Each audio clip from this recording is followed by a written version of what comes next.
सभी दोस्तों को नमस्कार। मैं फौजी बीकेसी ब्लॉग चैनल से।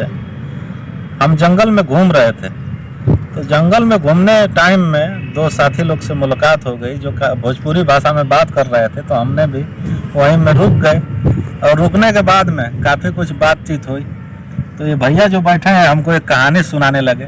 तो वो कहानी सुनने टाइम में हमको काफ़ी कहानी पसंद आई, तो सोचे उसका एक वीडियो बनाया जाए और वीडियो बना करके अपने दोस्तों में उसको शेयर किया जाए।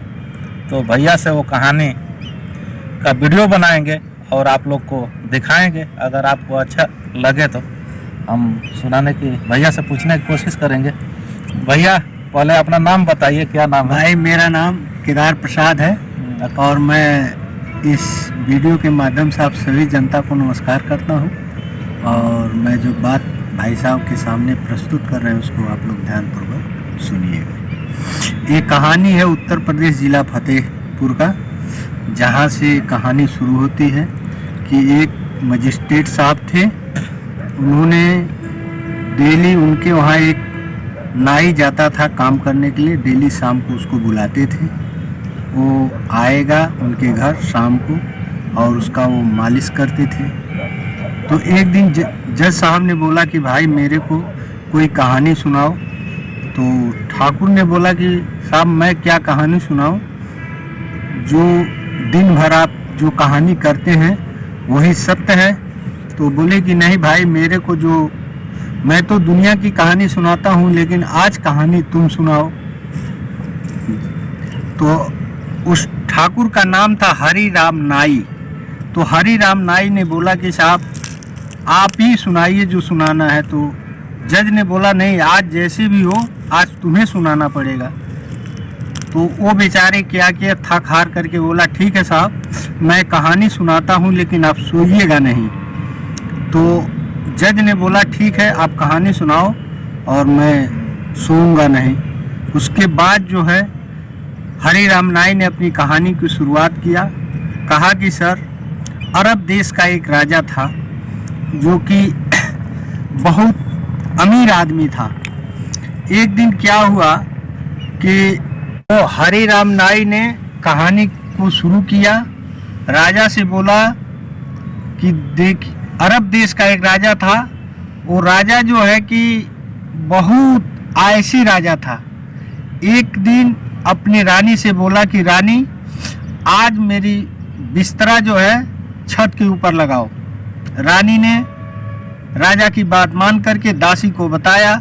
दासी ने उस राजा का बिस्तरा जो छत के ऊपर लगाया। राजा खाना वाना खा करके छत के ऊपर जब गया तो दासी ने उस पलंग के ऊपर लेटा हुआ पाया। राजा ने बोला कि देखो आज तुम्हें जो है कि इसकी सजा मिलेगी। दासी ने बहुत राजा का रिक्वेस्ट किया, राजा ने नहीं माना। रानी को बुलाया और रानी को बोला कि देखो यह तुम्हारे हक को छीन लिया है, इसलिए इसको जो भी सजा देना है तुम दो। रानी ने बोला ठीक है, इसको मैं अपने तरफ से 60 कोड़े मारूंगी। रानी ने कोड़ा मंगा करके दासी के ऊपर मारना शुरू किया।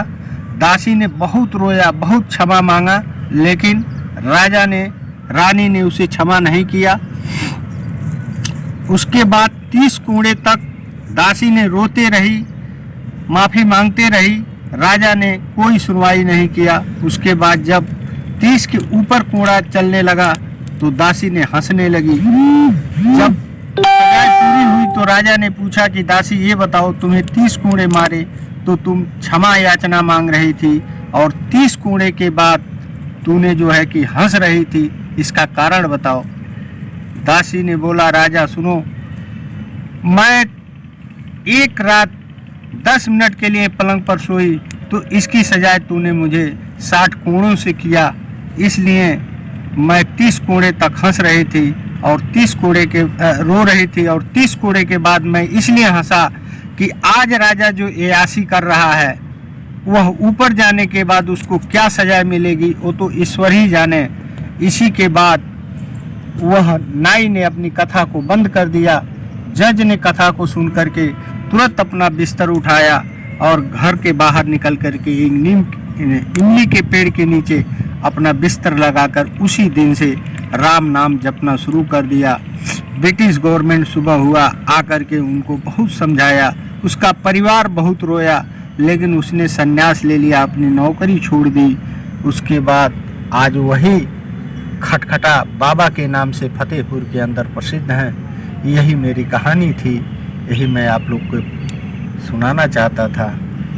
अच्छा भैया ये बताइए फतेहपुर है कहाँ में? लोग अगर वहाँ में जाना चाहें तो फतेहपुर कौन सा स्टेट में पड़ता है? ये फतेहपुर आपके यूपी में पड़ता है, कानपुर से आगे है।